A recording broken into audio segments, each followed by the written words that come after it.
اور سکون رہتا ہے جیسے کوئی گہرا دریا جو کبھی نہیں سوکھتا، کیونکہ تم نے اللہ سے پکارا تھا کہ مجھے نرمی دے، مجھے سکون دے، مجھے محبت دے، مجھے ہمدلی دے، اور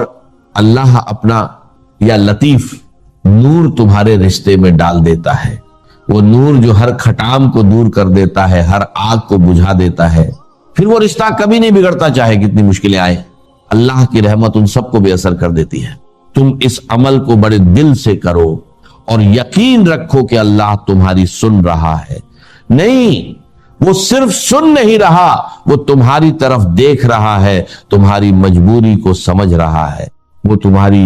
ہر فریاد، ہر اداسی، ہر بے چینی، ہر تنہائی، ہر رات کے آنسو کو جانتا ہے، وہ تمہارے آنسو دیکھتا ہے جو تم رات کو بھیگتے ہو جب تم سوچتے ہو کہ کوئی نہیں دیکھتا، وہ تمہاری سوچ جانتا ہے کہ تم کیسے اپنے رشتے کے بارے میں فکر کرتے ہو، اور تمہاری ماں باپ کی فکر کو بھی جانتا ہے۔ تو اس سے کیوں نہ مانگو، اس سے کیوں نہ رکو، کیونکہ جب تم اپنا ہاتھ اس کی طرف پھیلاؤ گے تو وہ نہیں بھاگے گا، وہ تم سے کبھی نہیں مکرتا، وہ اپنی رحمت کی چادر تم پر ڈال دے گا اور تمہیں اپنی بارگاہ میں قبول فرمائے گا۔ اور یہ عمل زیادہ لمبا نہیں، بس 3 سے 5 منٹ کا ہے، لیکن اس کا اثر تمہاری زندگی کی لمبائی تک رہے گا، سالوں تک۔ یہ عمل کوئی بوجھ نہیں، یہ تو سکون کی طرف ایک کھلا دروازہ ہے، ایک راہ ہے جو سیدھا اللہ تک جاتی ہے۔ تم کیا جانتے ہو کہ اللہ نے اس عمل میں کتنی طاقت رکھی ہے؟ سورہ اخلاص 3 مرتبہ پڑھنا، درود 11 مرتبہ، اور پھر یا لطیف 100 مرتبہ، بس اتنا سا عمل اور اللہ تمہاری زندگی بدل دے گا، وہ بدلنا جو تم نے کبھی سوچا نہیں تھا۔ تمہیں کیا لگتا ہے کہ اللہ نے اس عمل میں کوئی راج نہیں رکھا؟ بالکل رکھا ہے۔ اس میں ایک گہرا راج ہے جو انہی کو ملتا ہے جو سچے دل سے اسے پڑھتے ہیں۔ ایک ہے تقرب بالفرائض، جس کو اللہ کہتا ہے کہ یہ مجھے سب سے زیادہ محبوب ہے، اور ایک ہے تقرب بالنوافل، جو بلندی میں بہت اونچا ہو جاتا ہے۔ اب یہاں پر میں آپ کو بتاؤں، جن حضرات نے میرے تقاریر سنی ہے یا میرا کتابچہ پڑھا ہے جہاد فی سبیل اللہ کے، کی حقیقت کہ 9 منزلیں میں بیان کیا کرتا ہوں۔ سب سے اونچی منزل تو لازماً 9ویں ہے، سب سے اہم منزل وہ پہلی ہے۔ یہ اچھی طرح سمجھ، پہلی ہوگی تو دوسری ہوگی، دوسری ہوگی تو تیسری ہوگی، پہلی ہی نہیں ہے تو اوپر کا کیا تصور؟ تو ایک ہے اہم ترین ہونا، ایک ہے بلند ترین۔ بلند ترین 9ویں منزل ہے قتال فی سبیل اللہ، اور اہم ترین ہے اپنے نفس کے خلاف جہاد، ان تجاہد نفسک فی طاعت اللہ، یہ اہم ترین ہے، اہم ترین، وہ بلند ترین۔ اسی طرح حضور کی ایک حدیث میں آیا، صحابہ سے سوال کیا کہ تمہارے نزدیک سب سے خوبصورت ایمان کس؟ عجب، عجیب عربی زبان میں کیا، اردو میں ہم کہتے ہیں کہ جو کوئی نئی سی بات ہو، عجیب۔ عربی میں عجیب کے معنی ہے صرف خوبصورت بات۔ سب سے زیادہ خوبصورت ایمان کس کا ہے؟ صحابہ نے کہا فرشتوں کا حضور نے رد کر دیا، انبیاء کا رد کر دیا، ہمارا رد کر دیا۔ پھر فرمایا کہ سب سے ان عجب الایمان خلق لا اخوانی الذین یاتون من بعدی یجدون صحفا فیہ کتاب اللہ فیؤمنون بما فیہا۔ میرے نزدیک خوبصورت ترین ایمان میرے ان بھائیوں کا ہوگا جو میرے بعد آئیں گے، اور انہیں تو صرف اوراق ملیں گے جن میں اللہ کی کتاب لکھی ہوگی، اس پر ایمان لائے۔ اب دیکھیے، افضل ترین ایمان صحابہ کا ہے، کسی بڑے سے بڑے ولی کا ایمان بھی کسی ادنا سے ادنا صحابی سے بڑھ کر نہیں۔ یہ نوٹ کر، یہ ہمارا اجماعی عقیدہ ہے۔ افضل ترین ایمان صحابہ کا، لیکن خوبصورت ترین، عجب ترین ایمان یہ ہے کہ ان کا جو میرے بعد آئیں گے انہوں تو اللہ کی کتاب ملے گی اور راہ لکھی ہوئی، اس پر ایمان۔ لیکن دونوں چیزوں کو رکھیے، ایک ہے سب سے زیادہ محبوب اللہ کو کیا ہے، وہ تو فرائض کے ذریعے سے تقرب، اور سب سے اونچا جو ہے تقرب کا مقام وہ نوافل کے ذریعے سے۔ اب جو باریک بات ہے وہ سمجھنے کی ہے، اس میں حالات کے اعتبار سے فرق واقع۔ فرض کیجئے نظام باطل کا غلبہ ہے، اس میں تو فرض ہے اس نظام باطل کے خلاف جد و جہد، اس کو ختم کر کے جڑ سے اکھیڑ کر جو اللہ کا دین ہے، دین حق، اسے غالب کر۔ اس فرض کو تو آپ بھولے ہوئے ہیں، نوافل میں زور لگا رکھا ہے، ساری رات کھڑے ہیں، نفلیں پڑھ رہے ہیں، روزے رکھ رہے ہیں، جو بھی روزہ حضور سے ثابت ہے وہ سب رکھ رہے ہیں۔ یہ تو نوافل ہی اللہ کے ہاں قبول نہیں۔ فرض کو چھوڑ، اگر کوئی شخص فرض نماز چھوڑتا ہے، وہ نہیں پڑھتا 5 وقتہ نماز اور باجماعت کا اہتمام نہیں کرتا، تو اگر ساری رات بھی کھڑے ہو کر نوافل ادا کرے گا تو زیرو ہے، کیونکہ پہلے فرض نفل کا بات۔ ہاں، نوافل کے ذریعے سے تقرب بلند ترین تو ہے، لیکن یہ کب ہوگا؟ جب اللہ کا دین قائم ہو گیا ہو، نظام حق کا ہے، اس نظام کو آگے پھیلانا حکومت کا کام ہے،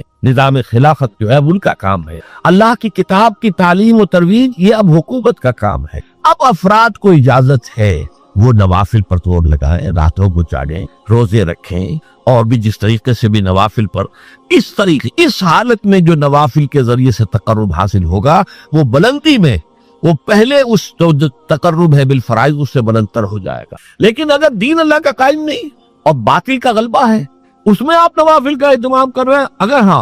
اگر وہ جد و جہد بھی کر رہے ہیں، اس نظام کو ختم کر کے اللہ کا دین قائم کرنے کی پوری کوشش کر رہے ہیں، تن من دل لگا رہے ہیں، اور اس میں کچھ نوافل کا بھی اہتمام ہو جائے تو نور علی نور، سونے پر سہاگا۔ لیکن اگر اس سے قطع نظر، اس کے تو خیال ہی نہیں، اس کا دھیان ہی نہیں، جیسے ہمارے ہاں کیا ہے جو سلسلے چل رہے ہیں خانقاہی، ان میں سے کسی کو فکر نہیں کہ نظام باطل جو ہے اس کے خلاف بھی کوئی جد و جہد کرنا، لیکن یہ کہ وہ سلوک کی منزلیں طے ہو رہی ہیں، مقامات طے ہو رہے ہیں، اور اونچے سے اونچے روحانی مقامات کی طرف انسان بڑھتا چلا جا رہا ہے، یہ طریقہ صحیح نہیں، یہ فرض ہے۔ اس فرض کو اس کی طرف سے بے اعتنائی برت کر نوافل کی طرف دھیان کرنا، یہ دین کے فلسفے اور حکمت کے بالکل۔ میں اس کو ذرا اور زیادہ ہائی لائٹ کرنے کے لیے کہتا ہوں کہ فرض کیجئے، تصور کیجئے، جب دامن احد میں جنگ ہو رہی تھی اور مسلمان زندگی اور موت کی کشاکش میں تھے، خود حضور جس طریقے سے زخمی ہوئے ہیں، اتنا خون آپ کا بہ گیا کہ آپ بے ہوش ہو کر زمین پر گر گئے ہیں، صلی اللہ علیہ وسلم، فدا ہو آباؤنا و امہات۔ اگر اس وقت کوئی شخص مسجد نبوی میں بیٹھا ہوا نوافل پڑھ رہا ہے کھڑا ہوا، یا وہ کوئی نعت جو ہے پڑھ رہا ہے، یا کوئی بیٹھ کے تسبیح کر رہا ہے، تو اس کے بارے میں کیا رائے آپ کی؟ وہاں تو حضور اور صحابہ جان کی بازی لگائے ہوئے، اور یہاں یہ نوافل میں لگا ہوا ہے، تو وہ نوافل تو زیرو نہیں ہوں گے، بلکہ اس سے بھی منفی ویلیو اس کی ہو جائے، وہ منافق شمار ہو۔ اسی طریقے اگر دین کا غلبہ ہے اور نظام خلافت قائم ہے تو بہت سے فرائض اس نظام خلافت کے ذمہ چلے گا، انڈیویجول اس سے بری ہو جاتے ہیں۔ اس نظام خلافت کو جب ضرورت ہوگی کہ فلاں محاذ پر 10,000 آدمی چاہیے، وہ 10,000 آدمی نکل آئیں گے تو باقی سب کی طرف سے فرض کفایہ ادا ہو گیا، وہ گھروں میں سوئے یا رات بھر کھڑے رہے، نوافل رکھے پڑھے یا روزے رکھے، بالکل ٹھیک ہے، یا کسی علمی کام میں لگے رہے، تفسیر لکھنے میں لگے رہے، حدیثیں جمع کرنے میں لگے رہے، فقہ کی بحثیں جو ہے وہ کرنے میں لگے رہے، ٹھیک ہے، بالکل صحیح ہے۔ لیکن اگر غالب جو ہے نظام وہ باطل کا ہے اور اس کے خلاف جد و جہد نہیں ہو رہی، تو پھر یہ سارے کام جو ہیں یہ زیرو سے ضرب کھا کر زیرو۔ پرائمری امپورٹنس ہوگی اللہ کے دین کو قائم کرنے کی۔ یہ ہے فرق تقرب بالنوافل اور تقرب بالفرائض کا۔ اب یہاں اس آیت میں دیکھیے کس خوبصورتی کے ساتھ آیا ہے، یا ایھا الذین آمنوا اتقوا اللہ وابتغوا الیہ الوسیلۃ وجاہدوا فی سبیلہ لعلکم، جہاد کرو اس کی راہ میں، یہ ہے فرض۔ نوافل اور رات کو کھڑے رہنا یہ نوافل ہے، روزے رکھنا نوافل ہے، پر روزے رمضان کے فرض میں باقی رف نہیں۔ لیکن جہاد، اللہ کی راہ میں جہاد، جد و جہد، جان اور مال کا کھپانا، کس لیے؟ تاکہ اللہ کا دین قائم ہو، اللہ کا نظام برپا ہو جائے۔ یہ ہے گویا کہ تقرب اللہ کا سب سے بڑا وسیلہ جو یہاں بیان کیا جائے۔ کیوں کہ اس وقت صورت کیا تھی کہ حضور اور صحابہ اس جد و جہد کے اندر تھے۔ وہ تو آپ کو معلوم ہے کہ جو جد و جہد کر رہے تھے اس میں جانے مال کھپا رہے تھے، جانے دے رہے تھے صحابہ کرام، جہاں تک کہ حضور کی اپنی تمنا اور آرزو یہ تھی لَوَدِدْتُ أَنْ أُقْتَلَ فِي سَبِيلِ اللَّهِ ثُمَّ أُحْيَا ثُمَّ أُقْتَلَ ثُمَّ أُحْيَا ثُمَّ أُقْتَلَ، میری بڑی خواہش ہے میں اللہ کی راہ میں قتل ہو جاؤں، پھر زندہ کیا جاؤں، پھر قتل ہو جاؤں، پھر زندہ کیا جاؤں، پھر قتل ہو جاؤں۔ ایک طرف وہ حضرات ہے، تو اگر کوئی شخص اس سے کنارہ کشی کر کے اور نوافل کے اندر لگا ہو، چلہ کشی کر رہا ہے، روزہ عام نہیں، روزہ اور بھی۔ اب جو ہمارے ہاں صوفیہ کے ہاں روزے جو رائج ہے اس میں طرح طرح کے روزے ہیں، وہ صرف ایک دن کا روزہ نہیں، کئی کئی دن کے روزے، جس کو وہ صوم وصال کہا حضور نے، وہ بھی رکھتے ہیں۔